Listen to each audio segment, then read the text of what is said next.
Okay, good morning, everyone. Welcome to. Oh, wow, it's Thursday. That's cool. Welcome to Thursday. Um, Let me see. Yeah, welcome to Thursday. Tomorrow's Fridays. Tomorrow's the quiz, like we talked about. So be ready. Online people, I'll talk to you about 10:05, and in class people, I'll see you at 11 to write the paper quiz. Um, yeah, hopefully we had a little bit of a rocky start to social justice this morning, but hopefully it'll go smoothly for comparative cultures. Um,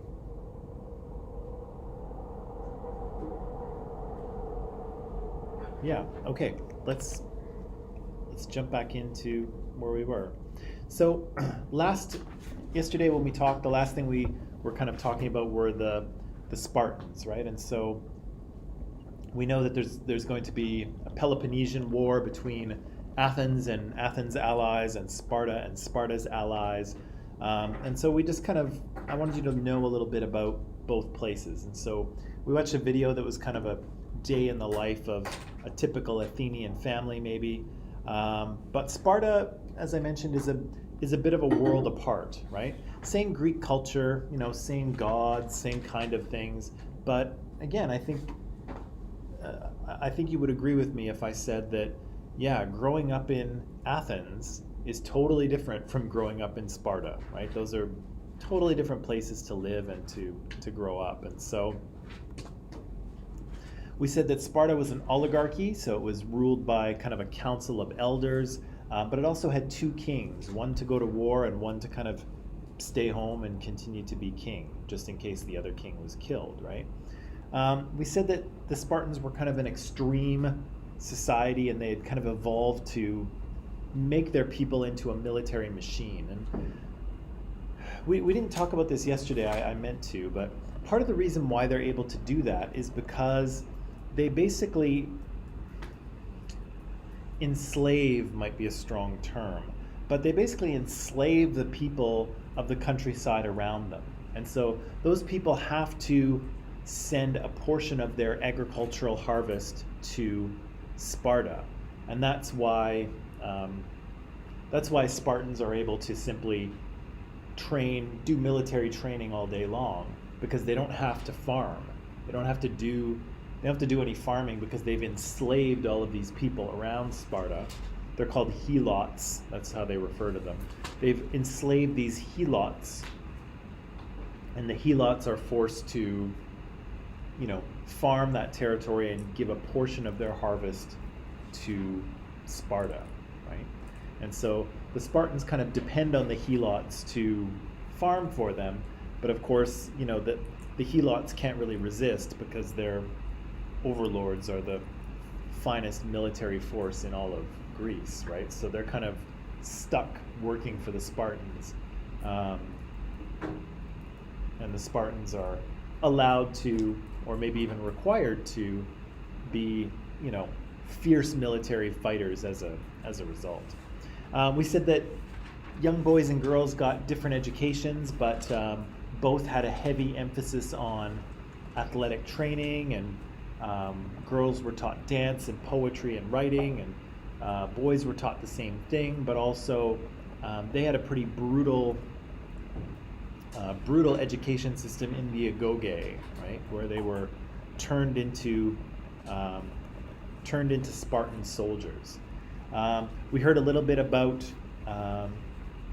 what that education was like, and we said that really most of what we know about Sparta comes from external writers, because the Spartans didn't write anything down, right? They didn't keep any records in that way, and so we kind of only know of the Spartans what other people said of them. And so, there's probably a little bit of myth mixed in there as well, right? They're kind of legendary in a number of ways, but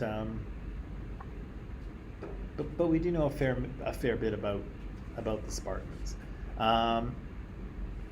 We said that right, yeah. So they're a minority in Laconia. Laconia is the area that they kind of control, and like I mentioned, most of the people living there were helots. They were simple farmers, but they were basically enslaved by the Spartans and forced to hand over a portion of their grain. And so Spartans could therefore become full-time soldiers, and the Helots really couldn't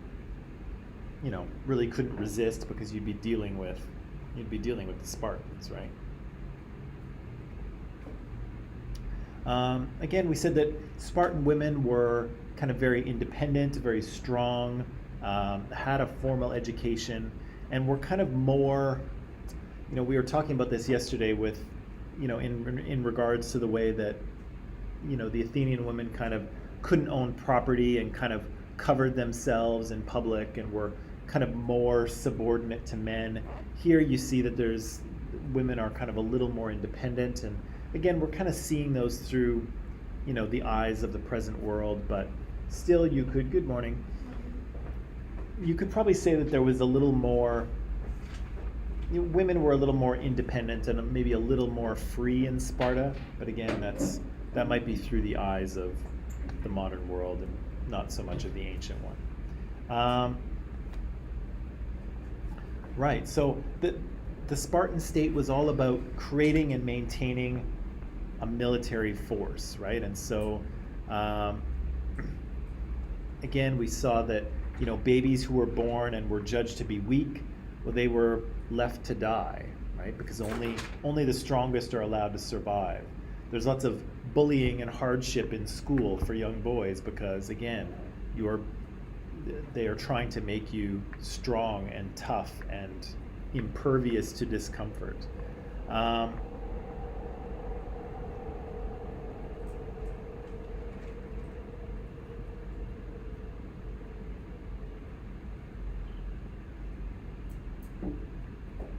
Yeah, I've got some extra detail. I was trying to figure out what to say about what kind of things to say about this, but it kind of is what it is. Men were expected to get married. We said that there was some homosexuality within the Spartan military, and it was meant to sort of bond the soldiers together. But it was probably mostly situational homosexuality. And again, most of these men were expected to go on, marry women, have strong Spartan children, and complete their lives as Spartan soldiers, right? And here I thought I was making a clever comparison, but nobody's watching this show, so it doesn't really matter. But the modern world continues to be inspired by ancient Greece, by the ancient world, by ancient Greece, and the Spartans are no exception here. And I would say that Disney's Mandalorian series is heavily influenced by what we know about the ancient Spartans. Okay, so we said Athens kind of became a little bit of a mini empire in the Aegean, right? They entered into this Delian League, which was an alliance of different Greek city-states against the Persians, but eventually the Athenians kind of turned that into their own little empire, right? They were the dominant city-state in the league, and they kind of pushed the other city-states around. They pushed the other polis around. We talked about Pericles, who's kind of a prominent Athenian politician, and he kind of embarks on a campaign to make Athens beautiful, and he's using Delian League money to do it, which is kind of not that cool. Good morning. Not that cool. They beautify their city. They build a Parthenon on top of the Acropolis, lots of other stuff too. And again, eventually they decide that they're going to go to war with Sparta, right? And they do. The war is kind of a long one. Again, we read yesterday that it was not typical of wars of the ancient world, because most wars of the ancient world, people just kind of fight it out quickly and then they go home because they have to look after their farms to feed their families. And so wars are kind of very seasonal, and they have a start and an end kind of thing. But this one drags on for years and years and years. And in part, we said that was because the two sides had they couldn't really fight each other, right? The Athenians were strong at sea, the Spartans were strong on land, and so neither side could really use their strengths to their advantage, and so they kind of didn't really ever fight, a decisive battle to win the war. Eventually, we know that while we read this section of the text. I kind of summarized this already. Oh, maybe I'll start here. So we do know that the Spartans will win. If I remember correctly, they got an offer of help from the Persians, of all people. The Persians offered them a navy to fight with the Athenians, and so the Spartans were able to use this navy to cut off Athens' access of food, right? Because Athens was importing all of its food, and basically they just waited for them to surrender, which eventually they did, right?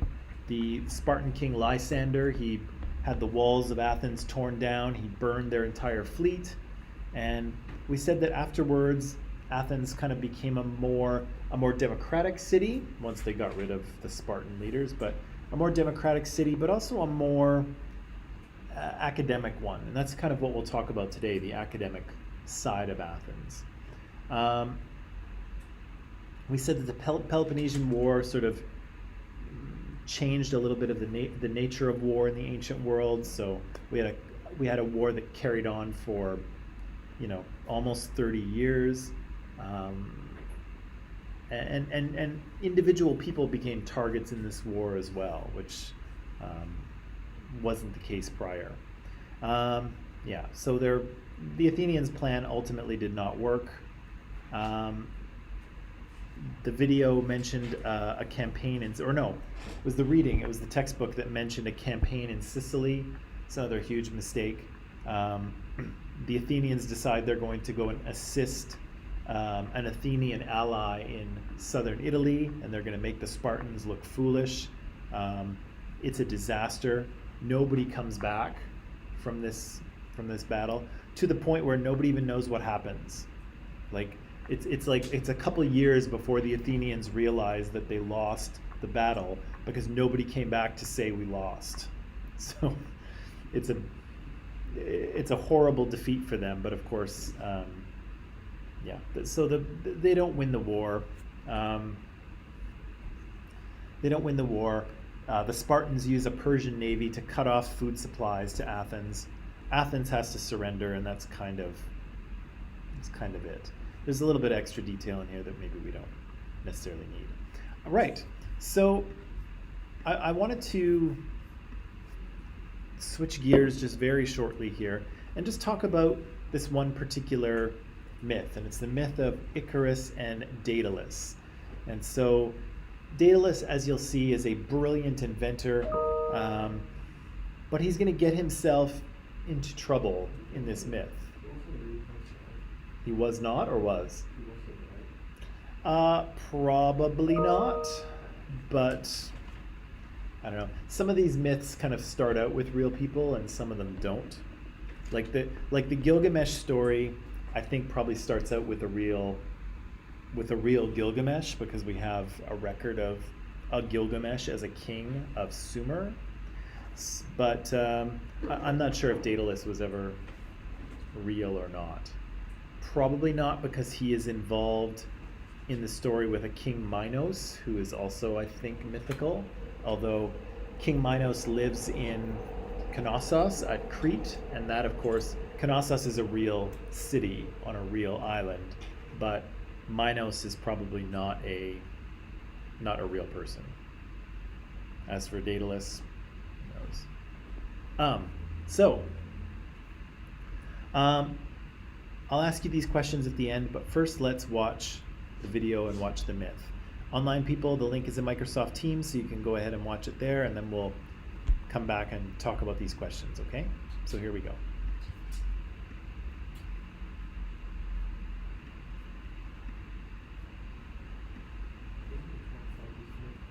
Kind of. You jumped the gun on me just a little bit, but that's okay. We're still gonna do it.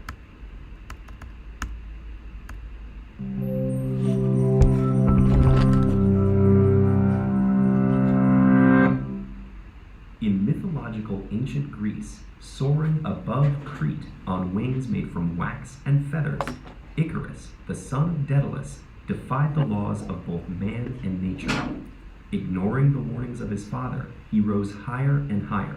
To witnesses on the ground, he looked like a god, and as he peered down from above, he felt like one too. But in mythological ancient Greece, the line that separated God from man was absolute, and the punishment for mortals who attempted to cross it was severe. Such was the case for Icarus and Daedalus.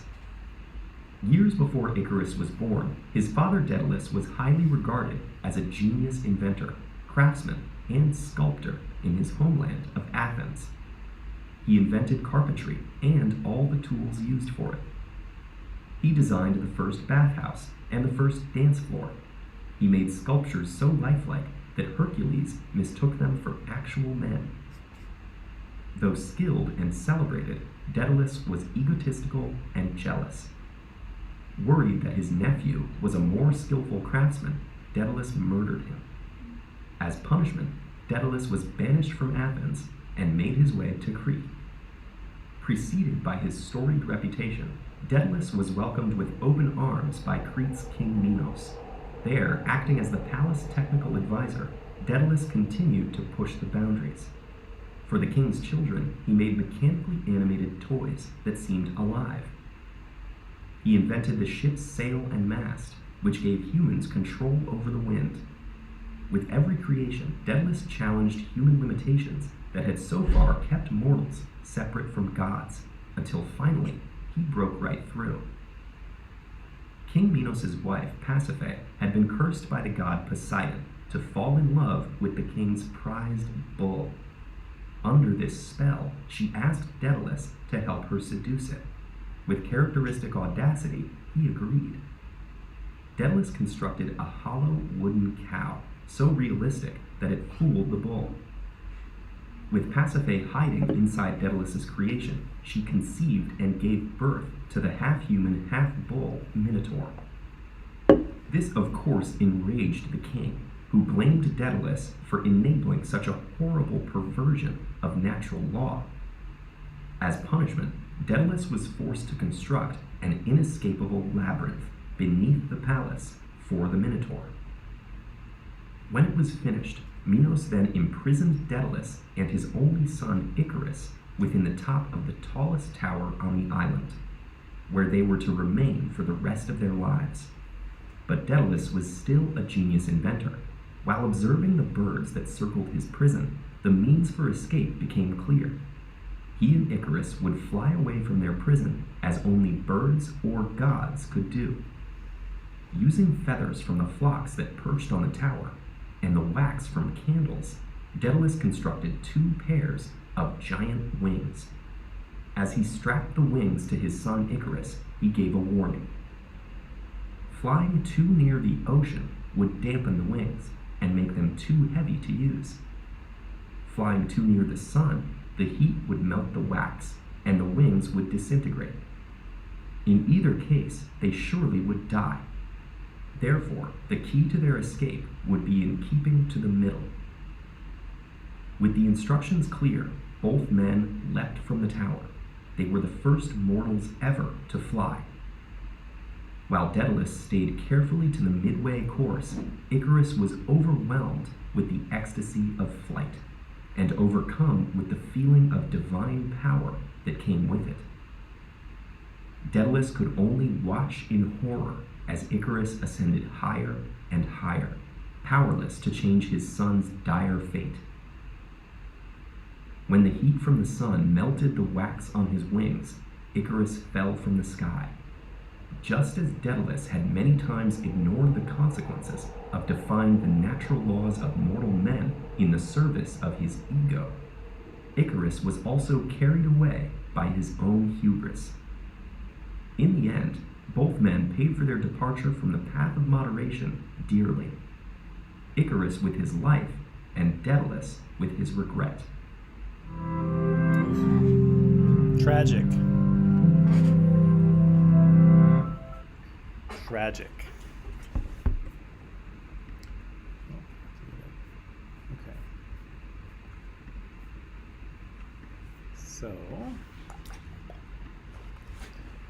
Right.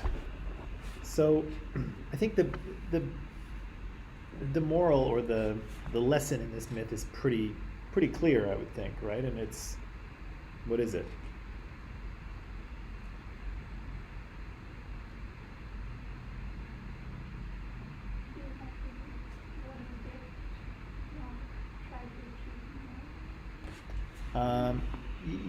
Yeah, like don't try to achieve too much. What's that? Yeah, a certain amount of humility, right? Don't be guilty of hubris, like we've mentioned before, right? Don't think that you're, you know, better than everyone else, or that you're too arrogant or too proud to sort of, you know, act responsibly. And we see Daedalus all through this story is acting with pride, right? He thinks he's the best inventor around, which he probably is, but leads him to murder his nephew because he's worried that his nephew might be better than him. Gets himself into trouble with the king of Crete, the king of the Minoans. Winds up being imprisoned with his son, finds a way to escape, but of course his son is guilty of the same thing. His son is, you know, thinks he can fly like the gods, right? And so again, this is an obvious parallel, and I think one that we've picked out a couple days ago. Is this what the Athenians do? Do they start to think of themselves as better than everyone else, and they can just arrogantly do whatever they want, and of course they'll be successful because they're the Athenians?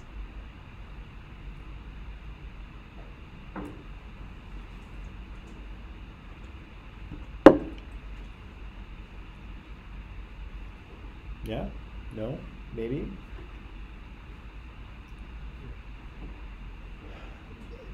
It seems possible. Do you think the Athenians knew this myth?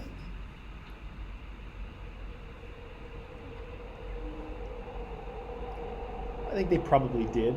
I think it's a pretty common one, and so I think the Athenians would have known it. I think kids would have heard about it when they were young, and they would have continued to tell the story. So I think it was a popular story. It was a story that people probably knew, but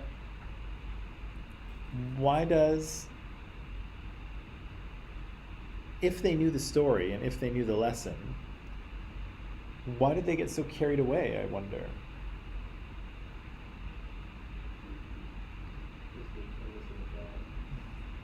Because their king is not a god?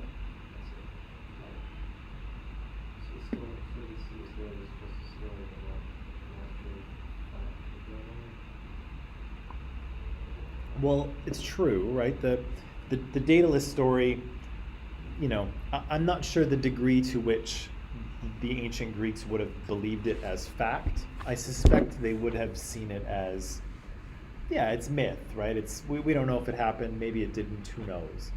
But they probably would have known, like the point of that story is to communicate the lesson, right? The point of the story is to teach you something about values or beliefs. And so the Athenians probably knew what that was, but they seem to have gotten a bit carried away. They seem to have thought they were, you know, the most powerful polis in the Greek world, and they started pushing around other Greek polis, and, you know, they beat the Persians, which was pretty impressive, to be honest, but then they pick a fight with Sparta, right? And eventually they will lose the fight, lose their empire, lose their fleet, and kind of, yeah, lose their status in the Greek world. But are they kind of guilty of hubris here? And if they are, why would they have done this thing?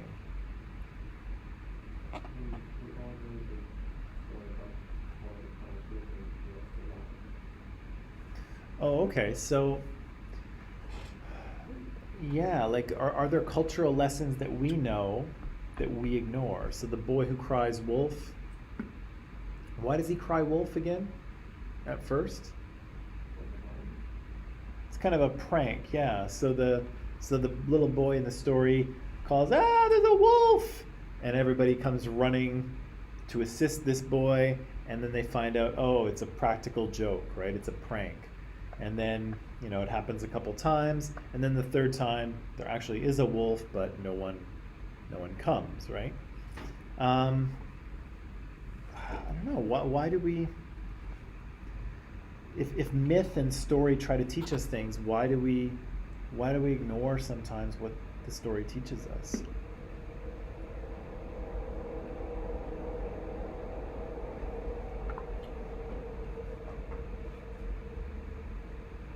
I mean, Jonathan Gottschall tells us that we are constantly engaged in story, right? Whether it's TV or books or movies or graphic novels or video games, we are constantly involving ourselves in story.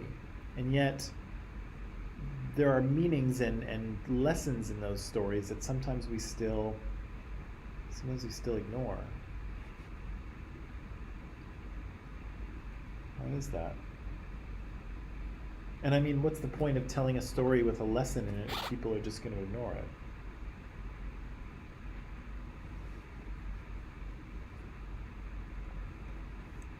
It's a story, but like once you do something in your life, and especially like if you can get away with it a lot of times, that kind of like it feeds into your ego, and you keep doing it, you think you're gonna get away with it every time. Yeah, so sometimes if we do something that we know is kind of wrong or dangerous or a risk in some way, and we get away with it, sometimes it becomes easier to do it again, right? Because you think, well, I did it that one time, I can do it again. I've been guilty of this, by the way. Maybe that's part of it.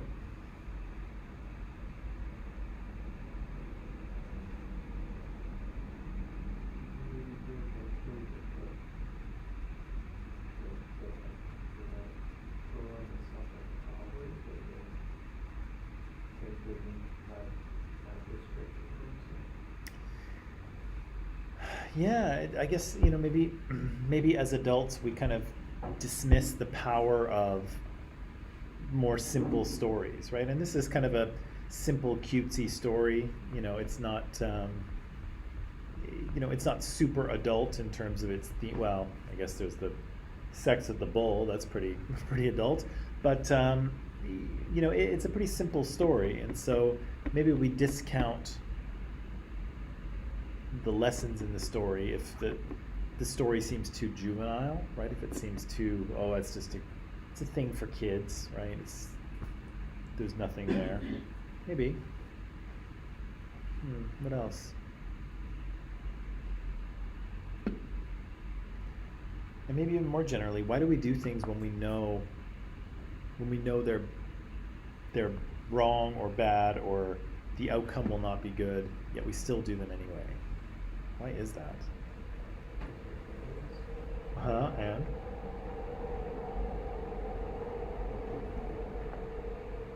And what? We just do that, we're humans. We just make mistakes and screw things up and learn our lesson and then make the same mistake again later and face palm, and this is what humans do.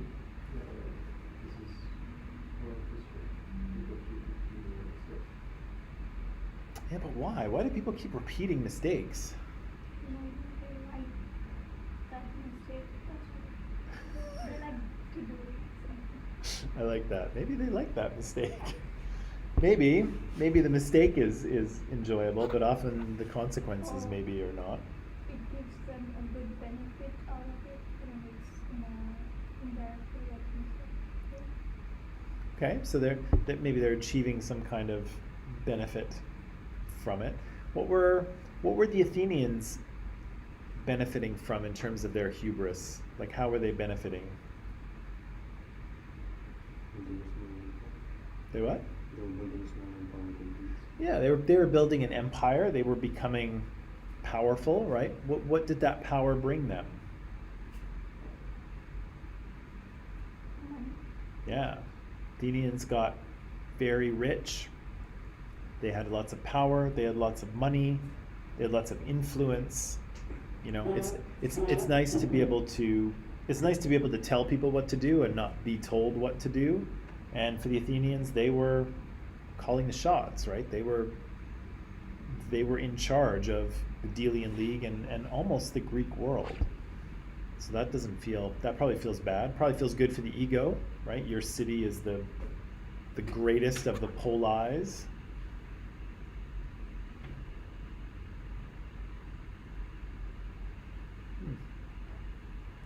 There's a lot of reasons, right? And maybe, humans also tend to be bad at calculating. Well, no, that's not true. I'm not going to say that. That isn't true.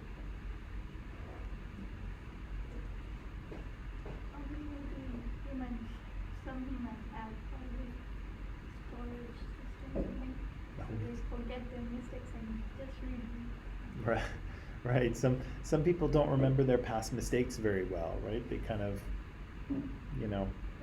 bury it and try not to pay attention to it. And so yes, they might do this. They might make the same mistake over and over again because they're not learning from their past mistakes, right? They're just pushing them aside and moving on. Like some people might not even know that they are making mistakes. Yeah, I mean, for the Athenians, I mean, they might not know when they're making a mistake. What's the mistake, do you think, for the Athenians? Where's their critical error?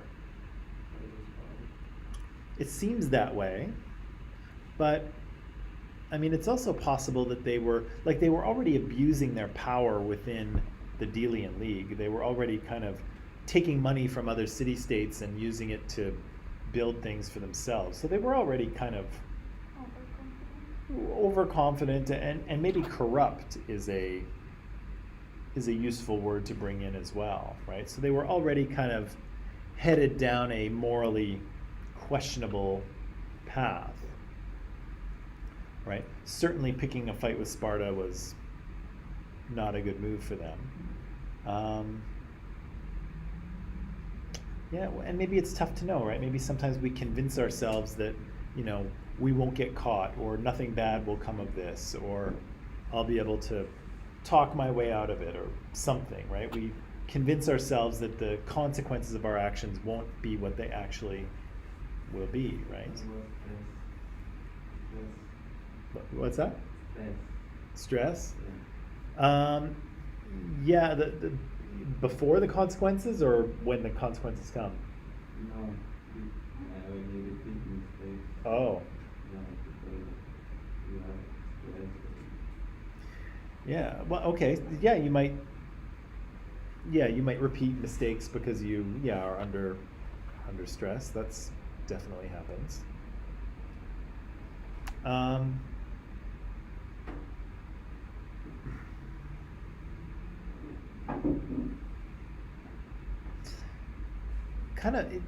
This is kind of leading into what we'll talk about maybe a little bit later today, but yeah,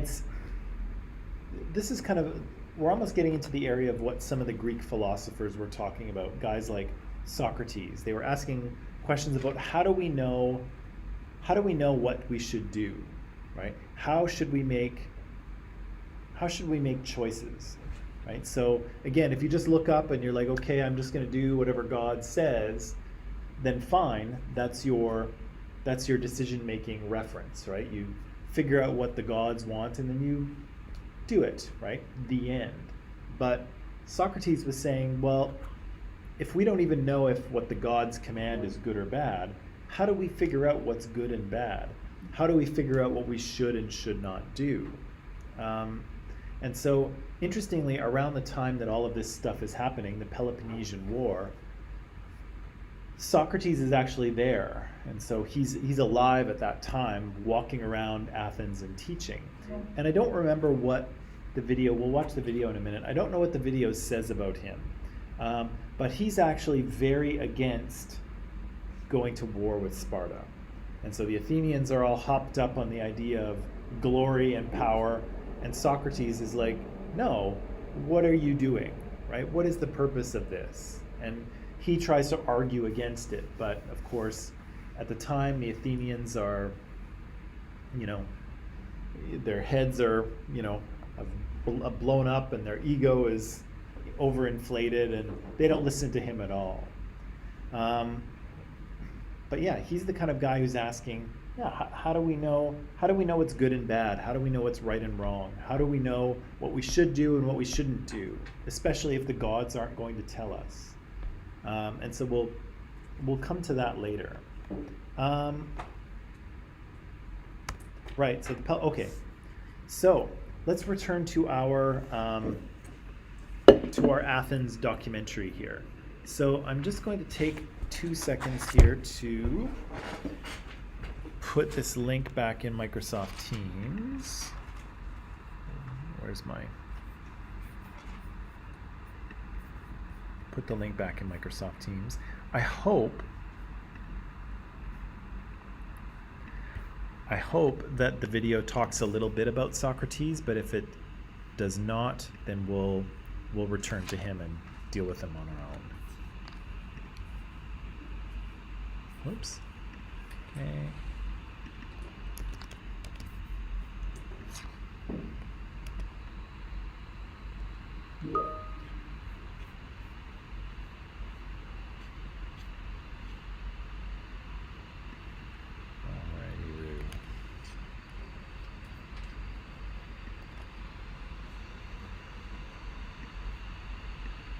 Okay. So, online people, the link is in Microsoft Teams as it usually is. I've got some questions for you here. Yeah,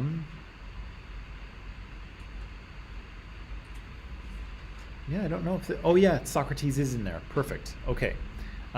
So we'll watch this section of the we'll watch this section of the video. We'll answer some questions, and then probably take a break after that. Okay. So online people, I'll let you watch. The link is there, and you'll be watching from 51 minutes and 46 seconds to an hour and 16 and 41. Okay. So yeah, let's watch. So online people, we'll see you after the video. Okay.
And we're back. So, lots to unpack, lots to digest. Let's see if we can pull a few things from this. Basil and I were just talking, so maybe I'll just I'll restate what we said.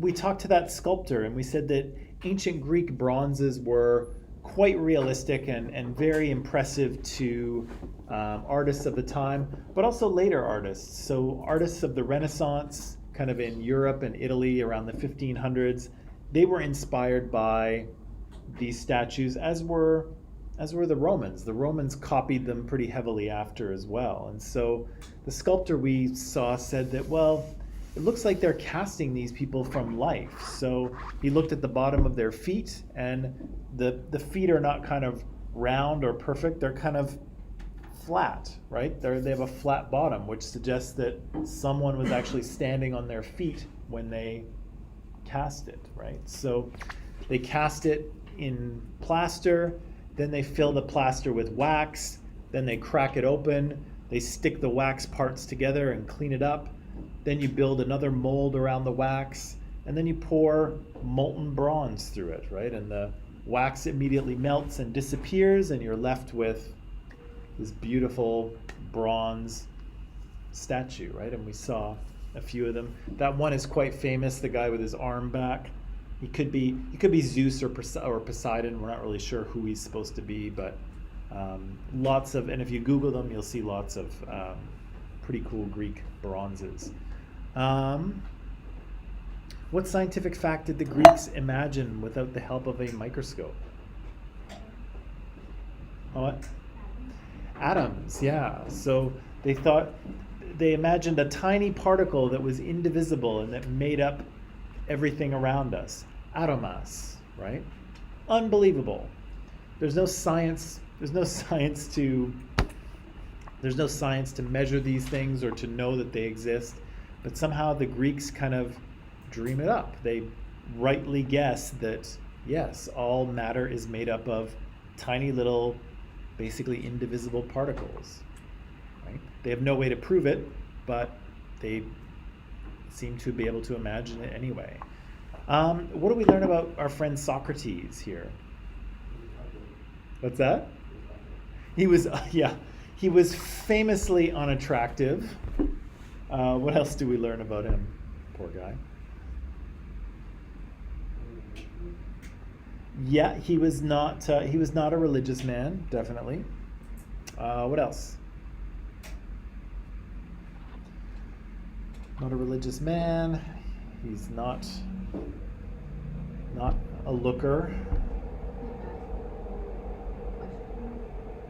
Yeah, he'd go around, especially people who thought they were intelligent and learned, right? So he'd go around kind of annoying people, right? And asking them if they really knew what they thought they knew. And he, as you can see, he's a very astute user of critical thinking, right? He's good at asking people what they believe and then trying to demonstrate that they have no good reasons to believe what they believe. And so we heard almost a little transcript in the video. And so do you know the difference between good and evil? Yeah, what the gods tell me is good, and what they like is good, and what they don't like is evil. And Socrates, kind of pulls it apart rationally and shows the guy that actually he doesn't know what he's talking about, and he doesn't know the difference between good and evil, which is embarrassing and humiliating, and probably, people probably are annoyed by Socrates quite frequently, but he's very good at doing this thing, right? Finding a belief that everybody knows to be true, and then asking questions to see if you should really believe that thing. And again, Socrates is very good at exposing people who think they know why they believe what they believe, but in fact they do not. Let's see. I guess that's what rational inquiry is, right? Is asking critical questions of your beliefs and trying to expose the reasons that you believe these things are true, right? And we heard a little clip of someone reading Socrates' words, but we heard that happen, right? Where Socrates tries to do just that.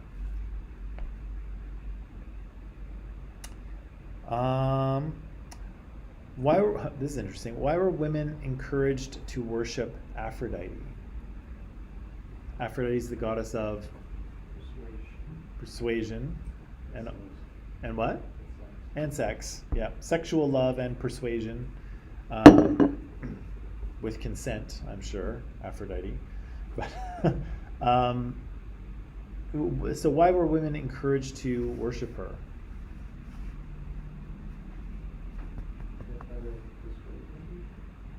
I think in part, there's a little more to that, I think.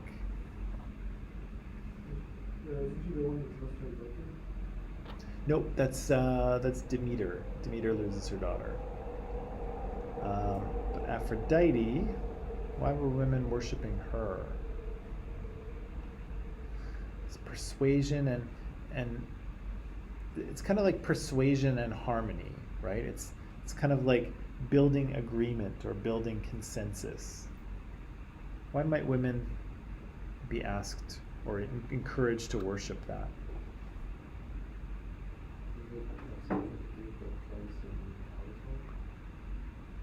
Okay, I think so. Give me a little more.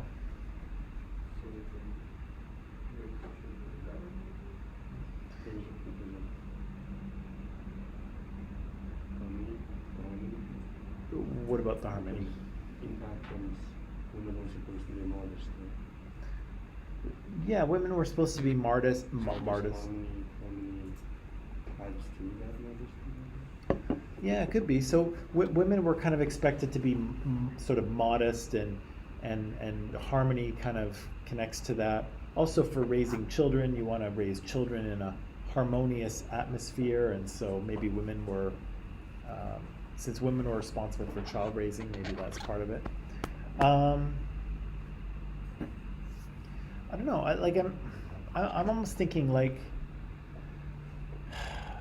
it seems like the traditional quote unquote role of women is to they're kind of the glue that holds the household together, right? So yes, the man is out earning a living, and the kids are going to school and doing chores or whatever, but it's really the women and mothers are kind of the ones that glue everything together, right? That help keep the household running and make sure everyone's happy and healthy and fed and taken care of, and women are often kind of given that responsibility or that expectation is made of them.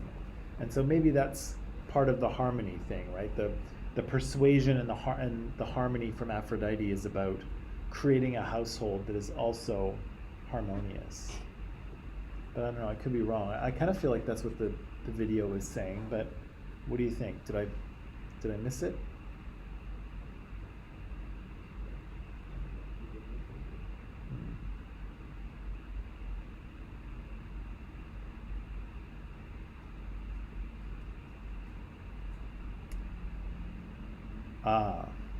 Okay.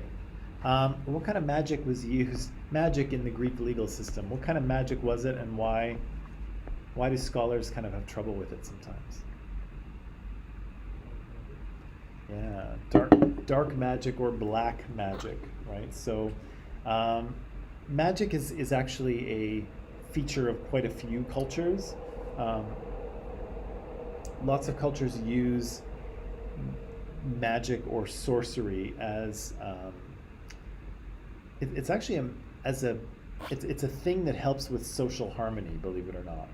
And maybe I won't explain it now, but maybe I'll explain it to you tomorrow. Kind of how these things tend to work, and it's strange, but it is often useful.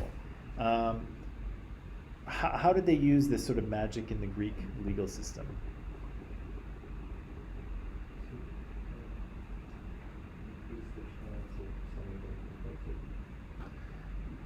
Yeah, so they're trying to succeed in court, however they want to succeed, by putting curses on people, right? So that little artifact that we saw was, something used in ritual to sort of put a curse on someone, which is weird, right? Usually we don't think of court proceedings as having curses associated with them, but this one seems to. Why are scholars why do they have trouble with that concept or that idea? It's their idea of ethics. Which is? Sophisticated, stuff. Yeah, it kind of gets in the way of the story of Athens and how we like to see these people, because we want to see them as, rational, sophisticated, scientific people, just like us in the modern world. Except here they are trying to cast spells and put curses on people in the law courts. And so scholars sometimes have trouble with that because we want to see them one way, but they're more complicated than that. These ancient Athenians are more complicated than just what we want to see of them.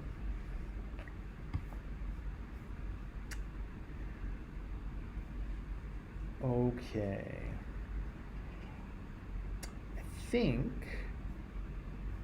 we have a few more questions, but I think I'd like to maybe pause there, because I'd like to talk about the three kind of main scholars that come out of, or philosophers that come out of Athens: Socrates, Aristotle, and Plato.